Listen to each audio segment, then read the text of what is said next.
Hello, ladies and gentlemen, a mega gem to you, and welcome to another episode of the Mega Weekly Recap with OJ. And without any further ado, let's dive right in. So today we'll be starting with news from Caps. So last week, Caps announced they have updated their docs, and you can check it out at docs.cap.apps. And still on Caps, MegaETH only made a tweet stating Caps is now live on Ethereum, and that further testing and a new public audit are required before public deposits can be opened, with a screenshot of this being said by the founder of Cap. So moving to a funny article, the Fluffy official X page posted what I believe to be an article only to meet it empty. But the topic was an open note to fund managers and fellow trench wizard. The next mega mafia is Mega Mafia. I think that speaks for itself, even though the article was empty. So moving to news from Euphoria, they announced they would be live at Permissionless this week in New York City, and they further said if you find them, something euphoric might happen. Moving to a tweet from GTE, Enzo announced they made a huge hire last week, so I'm glad GTE is poised for greatness, and this hire is a step to further heights. Still on GTA, Enzo also made a tweet stating that GTE emphasized they are not competing on typical metrics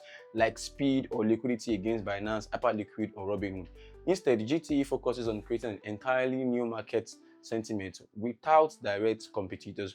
Rather than joining the club wars, GTE is rapidly iterating its unique offering, betting on a major market inflection point they've identified. GTE aims not to be Binance or Chain or faster Hyperliquid, but something entirely new, simply GTE. Still on the AMM and club wars, MegaETH only add this to add. They said all major exchanges in the world use order books, yet DeFi remain reliant on AMMs. So on-chain club were previously impossible due to high latency chains and costly interaction. But because MegaETH crosses all boxes, it's going to make on-chain clubs a practical reality. I agree to this. Also news on Lemonade. Unicorn.it announced that Lemonade is coming to Unicorn, and that's amazing news for Lemonade. Congrats to the Lemonade team. So moving to some NFT news, I believe everybody's more hyped about that right now.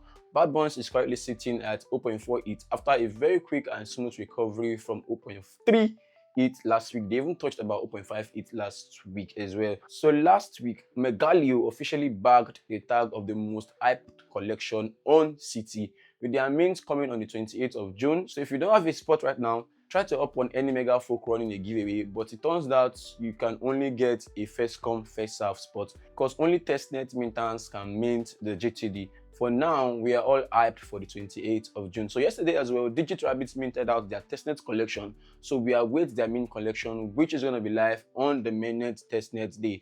And also, we are also waiting for the mint of Fibonacci. Ended this video today with this official post from the MegaETH official page. Ethereum is the world ledger. And that's all for last week. I hope I've been able to cover all the major events on MegaETH this past week. Stay tuned to my page. So last week as well, I dropped a video explaining to you guys how noise works, the interface and all and everything. So I hope you guys will check it out, because you know noise code is kind of pretty difficult to lay your hands upon. So just watch the video and you're gonna have a first experience of what noise is and how to get over around its noise. Thanks for watching. I remain OJ, your Web3 content creator, and remember, I've got you always. Hola.